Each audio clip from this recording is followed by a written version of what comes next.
जय जवान जय किसान। दोस्तों આજે ધોળકા તાલુકાના સરગવાળા ગામ મુકામે મેં ખેડૂતોની મુલાકાત લીધી અને ખેડૂતો પાસેથી જાણ્યું કે આની પહેલાની જે 3 તારીખ હતી ત્યારથી લઈને આજની 4 તારીખ સુધી આ લોકોએ મુહિમ ચલાવી।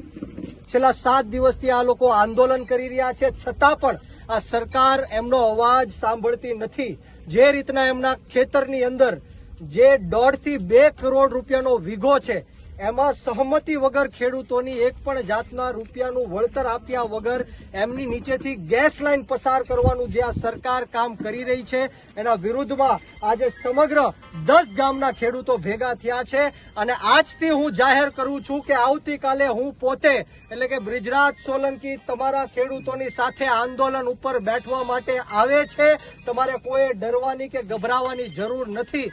ધોળકા તાલુકાના અને આજુબાજુના તમામ ગામના લોકોને વિનંતી કરું છું, ખેડૂતોને વિનંતી કરું છું, જે રીતના ગેરકાયદેસર રીતના થાંભલા ઉભા કરવાનું કામ હોય, ડ્રેનેજ લાઈન નાખવાનું કામ હોય કે ગેસની લાઈન નાખવાનું સહમતિ વગર જે ખેડૂતોનું કામ ચાલી રહ્યું છે, ત્યારે આપણે આ સરકારના કાન સુધી અવાજ પહોંચાડવાનો છે। એમને મક્કમતાથી મજબૂતાઈથી એમને ઈંટનો જવાબ પથ્થરથી આપવાનો છે અને સરકાર પાસેથી લેખિત બાહેધારી લેવાની છે કે આ 10 ગામની અંદર જે ધોળકા તાલુકાનું સરગવાળા ગામ છે અને જે 10 ગામો છે એમની વચ્ચેથી જે ગેસ લાઈન પસાર થાય છે એ પસાર થવામાં આવશે નહીં। જો એવી લેખિતમાં બાહેધારી આ સરકાર આપશે ત્યારે જઈને અમે અમારું આંદોલન છે એ પૂર્ણ કરશું। ત્યારથી લઈને આજ સુધી જ્યાં ખેડૂતોએ મહેનત કરી છે ત્યારે તમામ ગામના વડીલો અને યુવાનો મારી સાથે ઉપસ્થિત છે। આવતીકાલથી હું જાહેર કરું છું તારીખ 4/7/2026 થી હું આંદોલન ઉપર બેઠવાનો છું।